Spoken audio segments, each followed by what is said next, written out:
You don't need enemies. Compete against you. Once you compete against you, you're gonna always win because you trying to get better every day. So you in competition all the time. Them enemies over there take you off your course. Now you start thinking like them, you start doing goofy like them, and now you not you. As long as you remain you and you competing with you every day, you're gonna get better. You're gonna get great. You're gonna master you. That's where I'm at. I done mastered me now. I'm him. Cause I know my skills, I know my everything, and I'm competing against me every day. I don't care what you do.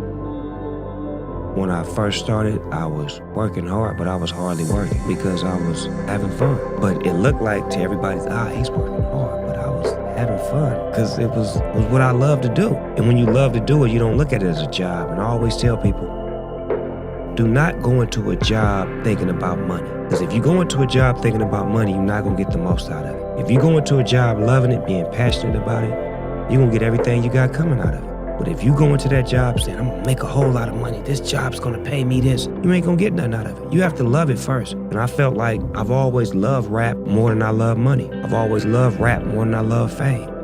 I love rap more than I love anything. That's why I built this facility so I could work whenever I want to. The hard part is saying no. A lot of us get opportunities and we don't know when to say no. We feel like any opportunity is a good opportunity when it's not. You have to take the best opportunity, and sometimes saying no is better than saying yes.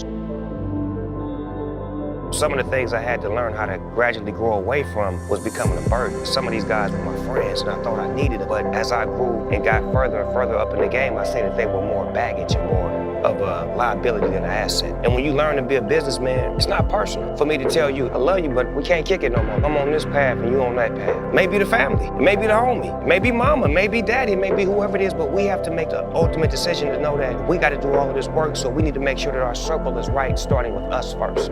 I know how to lock and load on what I need to be doing. And if that means cutting you out because you're not an asset and you're a liability, then that's what it is. It's not personal. And we got to learn that because we're always holding that again. Man, oh, what are they going to say? What they gonna say. You the one gotta do all this work, so keep your mind straight. Self-love, it's important. You gotta learn how to love yourself. So many people be dependent upon other people to love them or get a confirmation, and that's a bad thing. You don't need confirmation from a man or a woman, your parents, nobody. You should love yourself first and love what you are and who you're becoming, and then it'll make it easy on other people to follow that and get that same reflection and love you back. You gotta have work ethic, and that's what any profession that you're in. When I look at the greats like LeBron James, 20 years in the game and still able to keep his body right and his mind right and his skills right, it's work ethic, it's preparation, it's the things that you do as a student while still being great. I've always been a student the whole way. I've never been too big to not want to learn. I've always been able to get in the passenger seat. I don't have to have my hands on the steering wheel. I can pump the gas. I can go get the groceries. Some people get to this position and they feel like they have to be served rather than doing the serving. And I think to sustain, you gotta always know that a true king loves to serve rather than be served. You started off and it was all about you and your homies. That's what it was about with me and my homies. Making sure everybody eat, making sure everybody's involved. But as you grow, you lose certain homies because it's called closing the gap. This is the gap when we start. This is the gap as you grow. Notice how you grow and they don't. So how do you close the gap? You gotta come back down. When you come back down, you lose. So you gotta keep going up. That's why closing that gap gotta be them catching up to you. And if they don't catch up, you gotta leave them behind because you getting to the point now where you gotta start cutting out. And it's like you can't look back when you cut them out. Because if they meant to be there, they gonna be there forever. I had to cut out family members before. Me and my cousin dads fell out before. But it was like, how do you fall out when I taught you everything you know? I put you in the game and you go against me. But that's what the laws of the game do. It puts you in a position to where you have to have these types of situations to see who really supposed to be there.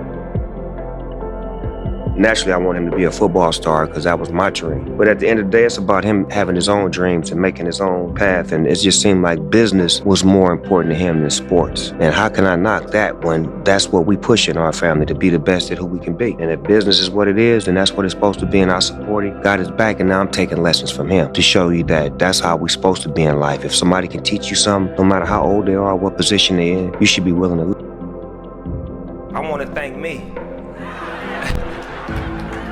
I want to thank me for believing in me. I want to thank me for doing all this hard work. I want to thank me for having no days off. I want to thank me for never quitting. I want to thank me for always being a giver and trying to give more than I receive. I want to thank me for trying to do more right than wrong. I want to thank me for just being me at all times. Snoop Dogg, you a bad motherfucker, God.